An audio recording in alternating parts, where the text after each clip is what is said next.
brangioji. Užvaldė jausmai? Šiandien galvojau tik apie tave. Trūksta tik geros lovos. Gerų baldų fabrikas. Iki šių rungtynių šiais metais Šiauliams Atlanto įveikti nebuvo pavykę. Tačiau Lietuvos futbolo federacijos taurės ketvirtfinalio varžybos tapo malonė išimtimi šiauliečiams.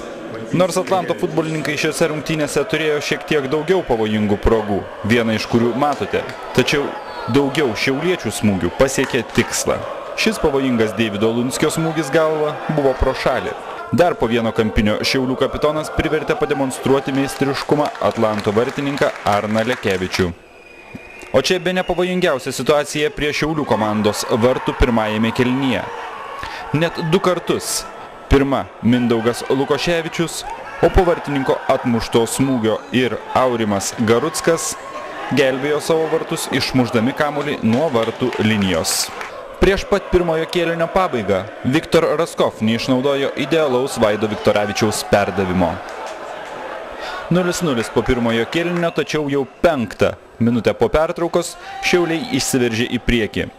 Mindaugas Lukoševičius, suklaidinęs varžovą, perdavė kamuolį į baudos aikštelę. Ten pirmas prie jo atsidūrė Vaidas Šilėnas. Ir nepaliko jokių vilčių varžovų vartininkui. 1-0.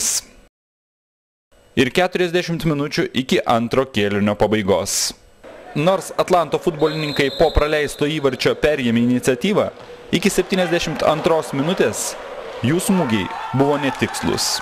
Ir šį Dariaus Ramono kamuolio palietimą smūgiu būtų sunku pavadinti. Tačiau, kaip jis atsidūrė tinkle, geriausiai gali atsakyti Šiaulių vartininkas. 1-1. Klaipėdiečiai po įmušto įvarčio bandė įmušti dar kartą. Tačiau jų tolimi ir artimesni smūgiai buvo netikslus. Šiauliečiai baigiantis antrajam kėliniui atrodė kiek sutrikę. Tai išnaudoti bandė Atlanto futbolininkai surengė tikrą Šiaulių vartų šturmą. Tačiau jiems taip ir nepavyko per rungtynių pagrindinį laiką pelnyti pergalingo įvarčio. 1-1 sužaidus 90 minučių ir papildomas laikas, 2 kėlinukai po 15 minučių. Pirmosios 15 iš jų buvo sėkmingos Šiauliams. Vaidas Viktoravičius nugriaunamas baudos aikštelėje ir 11 metrų baudinys skiriamas į Atlanto vartus. Baudinį šaltakraujiškai realizavo Vilius Lapeikis. 2-1. Po rungtynių įvarčio autorius sakė visiškai nesijaudinęs mušdamas baudinį.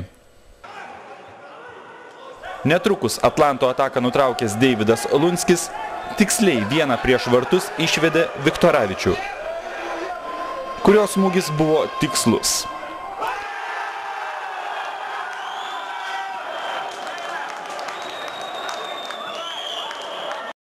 3-1, baigiantis pirmajam papildomo laiko kėlinukui. Pasikeitus vartais skirtumą padidinti turėjo progą Gediminas Butavičius, tačiau smūgiavo virš vartų. O štai taip, likus kiek daugiau nei 10 minučių, Donatas Navikas sušvelnino rezultatą. 3-2. Ir vėl atgimsta intriga. Ją anksčiau laiko užgesinti galėjo Edvinas Jasaitis, prašovęs virš vartų. O kiek vėliau ir Vaidas Viktoravičius, neišnaudojęs idealios progos antrajam savo įvarčiui. Vis tik įvarčių daugiau pelnyta nebebuvo.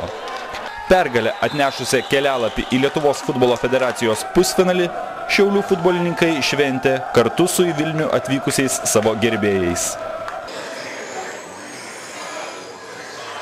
Geros nuotaikos netrūko ir Šiaulių komandos Rūbinėje.